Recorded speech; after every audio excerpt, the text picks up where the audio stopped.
Jatuh cinta karena terlalu benci. Ketika kita diminta untuk menggambarkan seseorang yang kita benci, jawaban kita tentu mengarah pada sesuatu yang buruk tentangnya. Dia makhluk yang menyebalkan setengah mati, tingkah lakunya selalu bikin kesal dan memancing emosi. Apapun yang dia lakukan akan selalu salah dan membuat kita marah. Kita sampai tidak habis pikir, kenapa Tuhan menciptakan makhluk seperti itu? Seperti tidak ada model lain saja. Jangan terlalu benci, nanti jadi cinta.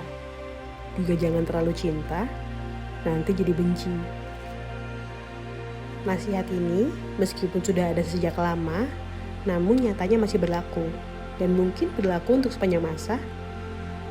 Tidak harus dari tokoh tersohor, dari motivator, atau konselor. Kita bisa mendapat nasihat seperti ini bahkan dari teman sendiri. Seperti saat kita curhat pada seorang teman, betapa bencinya kita pada seseorang yang tingkahnya menurut kita super duper nyebelin, ngeselin, sombong, sok ganteng. Dengan enteng teman kita malah berkata, hati-hati, nanti lama-lama suka.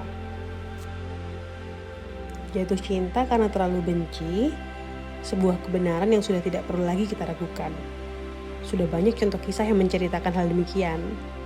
Kalian tentu masih hafal bagaimana Rangga dan Cinta di film Ada Apa Dengan Cinta yang setengah mati membenci satu sama lain, berubah menjadi saling tak bisa kehilangan satu sama lain. Film Evil I'm in Love juga mengisahkan cerita yang sama. Karakter jutek dan sombong Adit yang bertolak belakang dengan Tita yang periang, membuat Tita sebegitu bencinya pada cowok yang dijodohkan sang ayah untuknya itu. Namun, karena suatu konflik yang terjadi antara Tita dan Ergi sang pacar, justru Aditlah orang pertama yang ada untuk Tita. Akhirnya, rasa benci itu perlahan berubah menjadi saling cinta. Cinta dan benci berjarak sangat tipis, seperti hanya ada sehelai benang di antara keduanya. Setipis itu sampai kita sulit menyadari kapan dan bagaimana cara mereka bertukar tempat. Saat kita membenci seseorang, kita akan terus memikirkan orang itu seperti orang yang sedang kasmaran. Bedanya, kita memikirkannya dalam perasaan kesal dan benci, bukan rasa bahagia seperti orang kasmaran. Sebab benci, kita akan menjadi sering terjebak perdebatan dengannya, mempermasalahkan apa saja, karena apapun yang dia lakukan kita tidak suka. Melalui kejadian ini, akhirnya secara tak sadar kita malah terbiasa menerima perdebatan yang mempertemukan kita dengannya. Bukan tidak mungkin, sebab terbiasa, kita justru menjadi jatuh cinta. Dalam sebuah hubungan, kecocokan itu penting. Sayangnya, menemukan seseorang yang cocok dengan kita itu tidak mudah. Siapa sangka, orang yang selama ini kita benci malah mempunyai kecocokan yang tidak kita temui di teman-teman terdekat kita. Misalnya, pergi ke sebuah pameran seni itu adalah hal yang membosankan. Setiap kali kita mengajak teman-teman untuk pergi ke sana, mereka pasti menolak. Dan ternyata kita justru bertemu dengan musuh bebuyutan kita. Orang yang kita benci ada di sana. Dia bahkan terlihat menikmati apa yang terpajang dengan seksama. Awalnya kita pasti akan dibuat terheran-heran. Bagaimana mungkin orang yang kita benci setengah mati ini justru malah mempunyai selera yang sama dengan kita.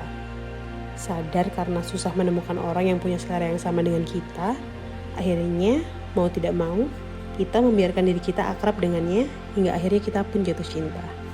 Seperti seorang temanku sewaktu SMA, sebut saja namanya Mawar. Dia cantik, supel, tak heran jika banyak lelaki yang menyukainya.